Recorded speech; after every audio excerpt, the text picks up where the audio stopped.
A sus 78 años, Carlos Santana finalmente ha revelado detalles sobre su reciente matrimonio. Detrás del maestro de la guitarra, los conciertos con entradas agotadas y los aplausos interminables, se esconde una historia privada que pocos conocían. ¿Qué sucedió realmente en su último matrimonio? ¿Qué verdades decidió mantener en secreto hasta ahora? ¿Y por qué eligió este momento para hablar? En este video descubrirás confesiones sorprendentes, decisiones desgarradoras y detalles que cambiarán la imagen que teníamos de este artista. Mira hasta el final y cuéntame, ¿te sorprende esta revelación? Comenta. 1. Para ver el video completo y no perderte nada. En el centro de esta revelación se encuentra Carlos Santana. Un hombre que, a los 78 años, ya no habla como la leyenda inalcanzable del rock latino, sino como alguien que ha amado, ha dudado y también ha sufrido. Durante años, su matrimonio más reciente fue objeto de rumores discretos, miradas incómodas en alfombras rojas y silencios cuidadosamente calculados. Hoy, por primera vez, Santana decide contar qué ocurrió realmente puertas adentro, lejos de los focos y de los aplausos.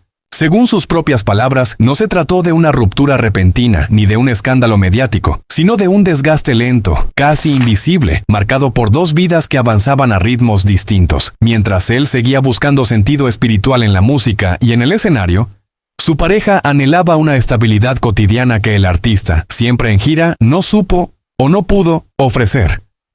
El amor no siempre se rompe con gritos. A veces se apaga en silencio. Confesó con una serenidad que sorprendió incluso a sus seguidores más fieles. Santana habla también de la culpa, de las noches de hotel donde el éxito no lograba tapar la sensación de vacío, y de las conversaciones pendientes que se fueron posponiendo hasta volverse imposibles. Reconoce errores, pero rechaza la idea de un fracaso absoluto.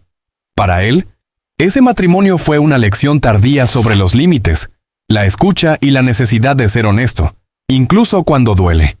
A esta edad, asegura, ya no tiene nada que demostrar, solo verdades que compartir. Este testimonio no busca limpiar una imagen ni reescribir el pasado, sino mostrar al hombre detrás del mito, y quizás ahí radica su mayor impacto, recordarnos que incluso los íconos viven conflictos tan humanos como los nuestros. Si admiras la música, la trayectoria y la sinceridad de Carlos Santana, apoya este contenido con un like, y sigue viendo el video para conocer todos los detalles de una confesión que nadie esperaba. Ese silencio íntimo del que habló a los 78 años cobra aún más sentido cuando se vuelve la mirada hacia atrás, hacia el momento exacto en que Carlos Santana dejó de ser un músico más para convertirse en un nombre que cambiaría la historia de la música. Mucho antes de los estadios llenos y los discos de oro, hubo señales discretas, casi invisibles, que anunciaban que algo extraordinario estaba a punto de ocurrir. A comienzos de los años 60, recién llegado a San Francisco tras emigrar desde Tijuana, Santana tocaba en pequeños clubes del barrio de la Misión, donde su mezcla de blues, rock y ritmos afrolatinos desconcertaba a algunos y fascinaba a otros. En 1966, en locales como el Fillmore West y el Avalon Ballroom, su guitarra empezaba a llamar la atención de un público que no sabía muy bien cómo etiquetar aquel sonido hipnótico. Mientras otros grupos seguían fórmulas previsibles, Santana improvisaba, cerraba los ojos y parecía dialogar con algo más profundo que la simple técnica. Músicos veteranos recuerdan hoy que, incluso antes de la fama, había en él una intensidad poco común. No tocaba para impresionar. Tocaba como si se estuviera jugando algo personal en cada nota. El verdadero punto de inflexión llegó en agosto de 1969, en un lugar que ya forma parte de la historia, Bethel, en el estado de Nueva York. El Festival de Woodstock estaba a punto de consagrar a una generación, y Santana, prácticamente desconocido a nivel nacional, subió al escenario en una tarde calurosa, con un público que no sabía quién era. Bastaron los primeros compases de Soul Sacrifice para que todo cambiara. Las cámaras captaron a un joven guitarrista poseído por la música, sudoroso, concentrado, creando un momento que aún hoy se estudia como uno de los grandes nacimientos públicos del rock. Tras Woodstock, el ascenso fue vertiginoso. En apenas unos meses, el primer álbum de Santana entró en las listas de éxitos en Estados Unidos y Europa. Canciones como Evil Ways sonaban sin descanso en la radio, mientras la banda iniciaba giras agotadoras por ciudades como Los Ángeles, Londres y París. Detrás de ese éxito repentino, sin embargo, se escondían tensiones internas, inseguridades y una presión enorme sobre un músico que apenas estaba aprendiendo a convivir con la fama. A comienzos de los años 70, ya convertido en un referente mundial, Santana empezó a mostrar otra faceta que muchos no entendieron en su momento. Su interés por la espiritualidad, influido por figuras como Sri Chinmoy, se filtraba tanto en su música como en su forma de vivir. Algunos críticos hablaron de un cambio de rumbo, otros de una crisis creativa, pero hoy muchos reconocen que esas búsquedas eran señales tempranas de un artista que nunca quiso limitarse al éxito comercial.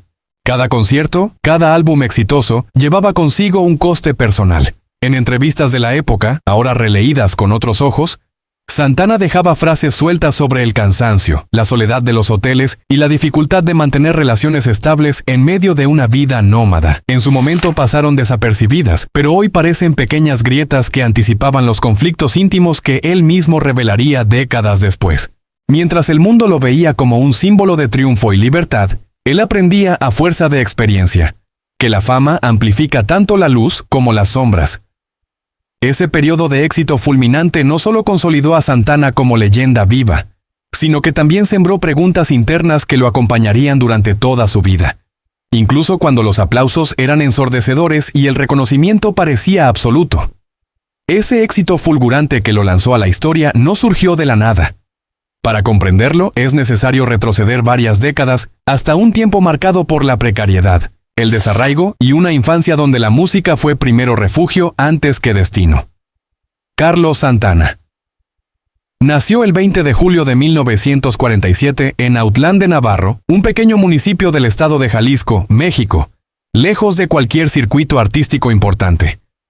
Su padre, José Santana, era mariachi y violinista, y fue quien, sin saberlo, sembró la semilla de una vocación que cambiaría la vida de toda la familia.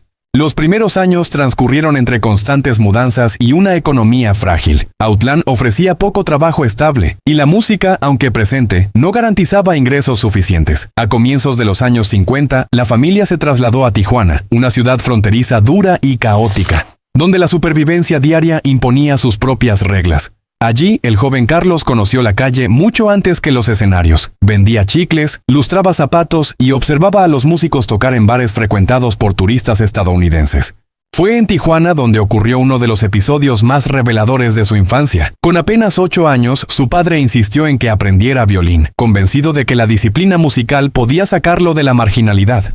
Carlos obedecía, pero sin entusiasmo. Todo cambió cuando descubrió la guitarra eléctrica escuchando blues y rock que cruzaban la frontera desde California. Ese sonido prohibido y fascinante le habló de otra vida posible. A escondidas imitaba los riffs que oía en la radio, desarrollando un oído excepcional sin formación académica. La adolescencia estuvo marcada por la inestabilidad. A finales de los años 50, la familia volvió a mudarse, esta vez a San Francisco, en plena efervescencia social y cultural. Sin embargo, la llegada no fue un cuento de hadas. Vivían en barrios humildes, compartiendo espacios reducidos, y Carlos, todavía sin dominar el inglés, se sentía aislado y fuera de lugar. En la escuela era un estudiante silencioso, más cómodo con una guitarra en las manos que con los libros.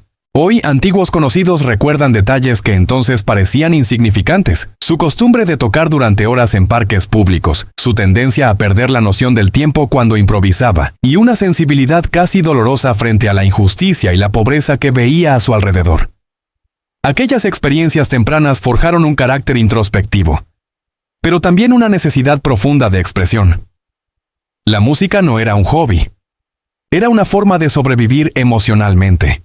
A principios de los años 60, mientras otros jóvenes buscaban trabajos rápidos, Santana se sumergía en los sonidos del blues afroamericano, influenciado por músicos callejeros y pequeños clubes del distrito Fillmore. No tenía dinero para clases formales ni instrumentos de alta calidad, pero compensaba con intuición y perseverancia. Algunas noches regresaba a casa con los dedos sangrando, señal que su familia interpretaba como sacrificio, no como fracaso. Estas carencias materiales dejaron huellas que solo mucho después él mismo reconocería. En entrevistas tardías habló de la inseguridad constante de no sentirse suficiente, del miedo a volver a la pobreza y de una necesidad casi obsesiva de demostrar su valor a través de la música. Aquella infancia difícil, lejos de romperlo, moldeó una sensibilidad que más tarde se traduciría en un sonido único, cargado de emoción, espiritualidad y memoria. Nada de eso era visible cuando el mundo lo aclamó por primera vez. Pero en cada nota intensa, en cada solo prolongado, resonaban aún las calles de Tijuana, las radios viejas captando señales lejanas y el niño que aprendió demasiado pronto que el talento, sin resistencia, no sobrevive. Ese niño silencioso, marcado por la precariedad y la música como refugio, se convirtió con los años en un hombre cuya vida personal siempre avanzó en paralelo, y a veces en conflicto, con su carrera pública. En el centro de esa intimidad estuvo siempre su familia, un núcleo complejo donde el afecto, la exigencia y las ausencias dejaron huellas profundas. Carlos Santana.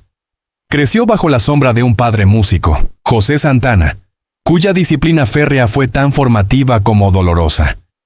El violín impuesto en la infancia, las horas de práctica obligatoria y el miedo a decepcionar marcaron una relación ambivalente que Carlos tardaría décadas en comprender del todo. Ya instalado en San Francisco a comienzos de los años 60, el joven Santana empezó a distanciarse emocionalmente de su familia, no por rechazo, sino por la necesidad urgente de construirse a sí mismo. Las giras tempranas, los ensayos interminables y la vida nocturna de los clubes del Fillmore lo mantenían lejos de casa durante días. Sin embargo, quienes lo conocieron entonces recuerdan llamadas frecuentes a su madre, Josefina, una figura más silenciosa pero fundamental, que le ofrecía contención emocional cuando el éxito aún parecía lejano. Con la fama consolidada tras 1969, su vida personal se volvió inevitablemente pública. En 1973, en plena expansión artística y espiritual, contrajo matrimonio con Deborah King, una relación que se desarrolló entre escenarios, mudanzas constantes y búsquedas interiores. Vivieron en distintas ciudades de California y más tarde en Hawái, intentando construir una estabilidad que siempre parecía frágil. De esa unión nacieron sus hijos, con quienes Santana mantuvo una relación marcada por la distancia física, pero también por un esfuerzo consciente de presencia emocional cuando el calendario se lo permitía.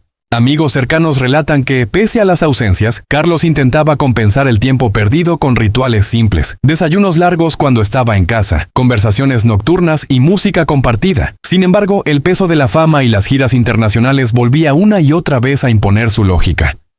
A finales de los años 80, ya con décadas de éxito a cuestas, empezaron a aparecer señales de desgaste, silencios prolongados, agendas incompatibles y una sensación persistente de vivir en mundos paralelos. Tras su divorcio en 2007, Santana entró en una etapa más introspectiva. En 2010, se casó con la baterista Cindy Blackman en Maui, Hawái, en una ceremonia íntima que buscaba alejarse del ruido mediático. Durante un tiempo, esa relación fue presentada como un renacer emocional. Una unión basada en la música y la espiritualidad compartidas. Residían entre Las Vegas y la costa oeste, alternando conciertos con retiros personales. Sin embargo, incluso entonces, algunos allegados percibían tensiones no dichas, pequeñas discrepancias que hoy, a la luz de sus recientes confesiones, adquieren un nuevo significado. En cuanto a sus padres, el paso del tiempo suavizó viejas heridas. Santana habló en varias ocasiones de un proceso tardío de reconciliación interior con la figura paterna, comprendiendo que la dureza de José Santana era también una forma de supervivencia en un contexto hostil. Esa comprensión no borró el pasado, pero le permitió mirarlo sin rencor. Con sus hijos, ya adultos, el vínculo evolucionó hacia una relación más directa y honesta, lejos de la idealización y más cercana al diálogo. En casas de Los Ángeles y Las Vegas, lejos de los focos, Santana cultivó una vida cotidiana discreta. Rutinas simples, lecturas espirituales, conversaciones largas y silencios necesarios. Son esos espacios privados, casi invisibles para el público, los que hoy ayudan a entender a un hombre que nunca separó del todo al artista del padre, del hijo ni del compañero sentimental, aunque el equilibrio entre esos roles siempre haya sido frágil y cambiante. Con esa vida íntima marcada por equilibrios frágiles, el paso del tiempo terminó llevando la atención hacia otro territorio inevitable, el cuerpo. En los últimos años, la salud de Carlos Santana se convirtió en un tema recurrente, aunque durante mucho tiempo tratado con discreción. A simple vista seguía siendo el guitarrista incansable, presente en escenarios de Europa, América Latina y Estados Unidos, pero quienes lo acompañaban de cerca comenzaron a notar señales que antes pasaban desapercibidas. Ya a mediados de la década de 2010, durante algunas giras por Estados Unidos y Alemania, Santana empezó a reducir ensayos prolongados y a introducir pausas más largas entre conciertos. No era una retirada, sino una adaptación. En camerinos de ciudades como Hamburgo o Chicago, se lo veía concentrado en ejercicios de respiración, estiramientos lentos y momentos de silencio absoluto antes de salir al escenario. Pequeños gestos que, en retrospectiva, revelaban una conciencia creciente de sus límites físicos. El episodio que marcó un antes y un después ocurrió en julio de 2022, en Clarkston, Michigan, cuando sufrió un colapso por deshidratación y agotamiento durante un concierto. Las imágenes recorrieron el mundo y generaron preocupación inmediata. Santana fue hospitalizado brevemente y el resto de la gira se suspendió. Aunque el diagnóstico no fue grave, el mensaje fue claro. El cuerpo ya no respondía como antes. En declaraciones posteriores habló de ese momento como una advertencia, no como una crisis definitiva. Desde entonces, su rutina diaria cambió de forma notable. Instalado gran parte del tiempo en Las Vegas, Santana incorporó controles médicos regulares, una alimentación más estricta y un ritmo de vida menos errático. Personas de su entorno cuentan que redujo compromisos sociales y que ahora prioriza el descanso incluso en periodos de trabajo intenso. La guitarra sigue siendo central, pero ya no ocupa cada hora del día como en el pasado. También salieron a la luz problemas de salud anteriores que él había minimizado públicamente. Dolores crónicos en la espalda, episodios de fatiga acumulada y una recuperación más lenta tras los viajes largos formaban parte de una realidad que el público desconocía. Santana nunca los ocultó por completo, pero tampoco les dio protagonismo, fiel a una filosofía que siempre privilegió la fortaleza espiritual sobre la fragilidad física. A sus 78 años, su estado actual es estable, aunque vigilado. No habla de enfermedad, sino de mantenimiento. En entrevistas recientes grabadas en Los Ángeles, se le ve sereno, consciente de su edad y agradecido por seguir tocando. Ha adaptado los repertorios, ajustado la duración de los conciertos y delegado más responsabilidades en su equipo.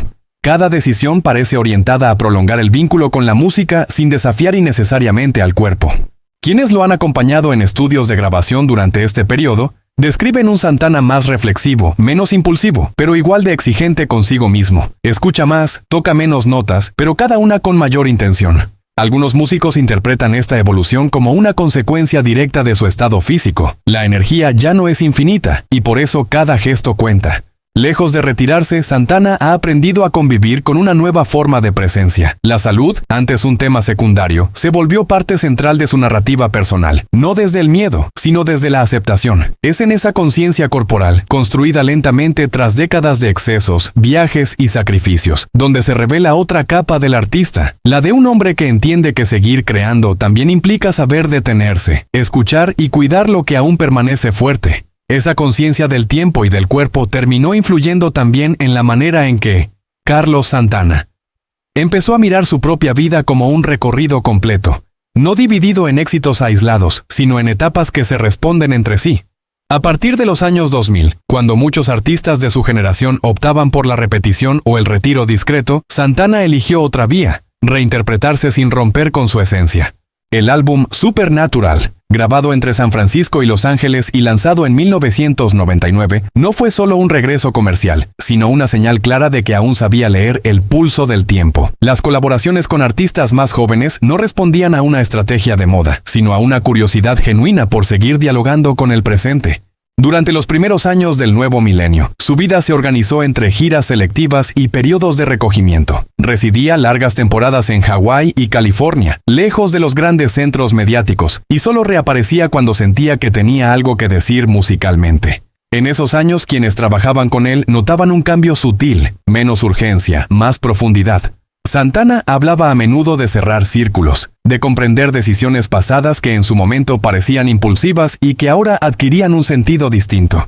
A medida que avanzaba la década de 2010, su nombre ya no necesitaba ser defendido ni explicado. Era una referencia estable, casi institucional, pero él seguía rechazando esa etiqueta. En entrevistas concedidas en ciudades como Madrid, Buenos Aires o Ciudad de México, insistía en que no se sentía una estatua, sino un músico en tránsito. Algunas frases dichas entonces, aparentemente espontáneas, hoy se leen como indicios de una reflexión más profunda sobre el final de los ciclos, la pérdida y la permanencia.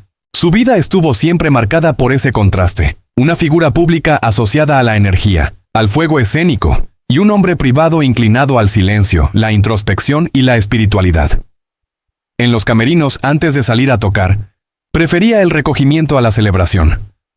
Técnicos y músicos recuerdan que evitaba conversaciones triviales y se aislaba durante minutos, como si necesitara alinearse interiormente antes de enfrentarse al público. Ese ritual, repetido durante décadas, fue una constante que pocos conocían. Con el paso de los años, también fue revisando su relación con el pasado. Volvió a México en varias ocasiones, no como estrella, sino como alguien que necesitaba reconectar con el origen. En Autlán de Navarro y Tijuana, caminó por calles que ya no se parecían a las de su infancia, pero que seguían cargadas de memoria. Esos viajes no fueron publicitados, pero dejaron huella en su discurso posterior. Más atento a la raíz que al legado. La vida de Santana nunca siguió una línea recta. Hubo momentos de expansión y otros de repliegue, etapas de exposición total y periodos de casi desaparición mediática. Sin embargo, al observar el conjunto emerge una coherencia silenciosa, la búsqueda constante de sentido. Ni la fama temprana, ni los reconocimientos, ni las crisis personales lograron desviarlo por completo de esa brújula interior que empezó a formarse en la infancia y que se afinó con cada experiencia vivida. Hoy, cuando habla de su trayectoria, no lo hace desde la nostalgia ni desde la autocelebración. Habla como alguien que ha atravesado múltiples versiones de sí mismo y que reconoce en cada una parte necesaria del camino. La música, la familia, las pérdidas, los silencios y las revelaciones tardías forman un tejido continuo, imposible de separar en compartimentos estancos. Y es precisamente en esa continuidad, construida a lo largo de más de 7 décadas, donde se entiende que su vida no fue solo una sucesión de logros visibles, sino un proceso largo, complejo y profundamente humano, que aún sigue desplegándose. Esa vida entendida como un proceso continuo se manifestó también en la forma en que Carlos Santana fue atravesando las décadas más recientes, ajustando su ritmo sin renunciar a la esencia que lo definió desde joven. Tras el impacto de Supernatural y los años de reconocimiento renovado, Santana no se acomodó en la repetición. Entre 2002 y 2008, alternó giras internacionales con periodos de retiro voluntario en California y Hawái, espacios donde, lejos de la presión mediática, revisaba grabaciones antiguas, escribía ideas sueltas y reflexionaba sobre el sentido de seguir creando. Durante esos años hubo señales discretas de un cambio interior. En estudios de grabación de Los Ángeles, ingenieros recuerdan sesiones más cortas, conversaciones más largas y una atención casi obsesiva al tono emocional de cada pieza. Santana hablaba menos de virtuosismo y más de intención. No buscaba demostrar nada, sino entender qué podía ofrecer aún desde un lugar honesto. Esa actitud se reflejó en proyectos posteriores, donde la guitarra parecía dialogar con el silencio tanto como con la melodía. A partir de 2010, su presencia pública se volvió más selectiva. Aparecía en escenarios emblemáticos, como el Royal Albert Hall de Londres o el Auditorio Nacional de Ciudad de México, pero evitaba exposiciones innecesarias. En entrevistas concedidas en esos años, muchas veces en hoteles discretos o radios locales, dejaba caer frases que hoy se leen como anticipaciones. Hablaba de cerrar capítulos, de aceptar pérdidas y de no forzar el tiempo. En su momento pasaron como reflexiones genéricas. Ahora revelan una conciencia profunda del trayecto recorrido. La vida cotidiana de Santana, lejos del escenario, adquirió una estructura casi ritual. Madrugadas tranquilas, caminatas, lecturas espirituales y largos momentos de introspección se convirtieron en la base de su día a día. Personas cercanas señalan que redujo el círculo social y priorizó vínculos antiguos, aquellos que no estaban definidos por la fama. Esa depuración silenciosa fue una forma de protegerse, pero también de entender quién era sin el aplauso constante. En los años posteriores al episodio de salud de 2022, su relación con el trabajo cambió de manera tangible. No abandonó los escenarios, pero renegoció los términos. Las giras se planificaron con mayor margen, los viajes se acortaron y los compromisos se eligieron con cuidado. En ciudades como Las Vegas y San Francisco, se lo vio participar en ensayos cerrados, sin público, como si necesitara reencontrarse con la música en un entorno controlado, casi íntimo. También emergieron recuerdos que antes no compartía. En conversaciones privadas evocaba episodios de su infancia y juventud con un nivel de detalle inédito. Noches de incertidumbre, decisiones tomadas por intuición más que por estrategia, miedos que había aprendido a ocultar. Esos relatos no buscaban dramatizar el pasado, sino integrarlo. Santana parecía decidido a no dejar asuntos pendientes, ni siquiera en la memoria. Su vida, vista desde esta perspectiva, no se define por un punto culminante, sino por una sucesión de transformaciones. Cada etapa dejó marcas visibles e invisibles, y ninguna fue anulada por la siguiente. El niño de Autlán, el joven de Tijuana, el músico emergente de San Francisco y el artista consagrado convivieron siempre dentro de la misma persona, a veces en armonía, a veces en tensión. En ese trayecto largo y complejo, Santana nunca se presentó como ejemplo ni como modelo a seguir. Más bien, se mostró como alguien en búsqueda constante, dispuesto a revisar sus certezas. Esa disposición, mantenida durante décadas, es quizá el hilo más consistente de su vida. No una carrera lineal, sino un movimiento continuo, hecho de avances, pausas y regresos, que aún hoy sigue desplegándose sin necesidad de proclamarse concluido. Ese movimiento continuo del que hablaban quienes lo rodean se volvió aún más evidente cuando Carlos Santana empezó a mirar su propia trayectoria no como una suma de logros, sino como una secuencia de aprendizajes acumulados. En la segunda mitad de la década de 2010, mientras el mundo musical se transformaba a gran velocidad, Santana optó por una presencia menos visible pero más significativa. No dejó de crear, pero desplazó el foco hacia proyectos que le permitieran trabajar sin urgencia, en estudios pequeños, a menudo lejos de los grandes centros de la industria. En San Rafael y en zonas más tranquilas del norte de California, pasó largas temporadas grabando bocetos que nunca pensó en publicar. Músicos que participaron en esas sesiones recuerdan un ambiente casi meditativo, luces bajas, pocas tomas y una insistencia constante en capturar emociones antes que perfección técnica. Esas grabaciones privadas, guardadas durante años, se convirtieron en una especie de diario sonoro, una manera de ordenar recuerdos sin necesidad de compartirlos de inmediato. A lo largo de ese periodo también se intensificó su relación con América Latina. No como estrella invitada, sino como alguien que necesitaba reconectar con una parte esencial de sí mismo. En ciudades como Guadalajara, Bogotá y Lima, Santana realizó visitas discretas, alejadas del circuito promocional, reuniéndose con músicos locales y asistiendo a conciertos pequeños. Algunos testigos recuerdan su sorpresa al verlo entre el público, anónimo, escuchando con atención, como si volviera a ser aquel joven que aprendía observando. Estos viajes coincidieron con una etapa de revisión personal profunda. Santana empezó a hablar en privado de la importancia del perdón, no solo hacia otros, sino hacia sí mismo. Reconocía decisiones tomadas desde el miedo, oportunidades perdidas y relaciones marcadas por la falta de tiempo. No lo hacía desde el arrepentimiento dramático, sino desde una aceptación serena. Esa actitud se filtró lentamente en su discurso público, cada vez más despojado de grandilocuencia. En paralelo, su vínculo con la espiritualidad, presente desde los años 70, adoptó una forma más silenciosa. Ya no se trataba de declaraciones ni de afiliaciones visibles, sino de prácticas cotidianas, meditación, lectura y largos periodos de introspección. En casas de retiro del sur de California, Santana pasaba días enteros sin tocar la guitarra, algo impensable en otras épocas. Para él, esos silencios no eran una renuncia, sino una preparación. Con el paso del tiempo también fue redefiniendo su relación con el público. En conciertos más recientes, celebrados en recintos históricos y no en grandes estadios, el contacto era distinto. Hablaba poco, tocaba con calma y parecía escuchar tanto como interpretaba. Algunos asistentes notaron que los solos se volvían más breves, pero también más densos, cargados de intención. Era como si cada nota tuviera que justificar su existencia. Su vida cotidiana, lejos del escenario, se volvió cada vez más estructurada. Horarios claros, rutinas estables y una selección cuidadosa de compromisos marcaron esta etapa. Santana aprendió a decir no, algo que durante décadas le resultó casi imposible. Esa capacidad de poner límites fue, según personas cercanas, una de las transformaciones más significativas de su vida adulta. A medida que avanzaban los años, comenzaron a emerger relatos que hasta entonces había mantenido en reserva. Historias de noches de duda, de momentos en los que pensó abandonar la música, de decisiones tomadas al borde del cansancio. No buscaba dramatizar su recorrido, sino darle coherencia. Para Santana, entender su propia vida se convirtió en una forma de seguir avanzando. Así, su trayectoria no puede leerse como una línea ascendente, ni como una simple acumulación de hitos. Es un entramado de experiencias, silencios, regresos y ajustes constantes. Cada etapa dejó preguntas abiertas que la siguiente no cerró del todo, pero sí transformó. Y en ese proceso, lejos de buscar una conclusión definitiva, Santana continuó viviendo su vida como un camino en marcha, atento a las señales del tiempo y a las verdades que solo se revelan cuando se aprende a escuchar.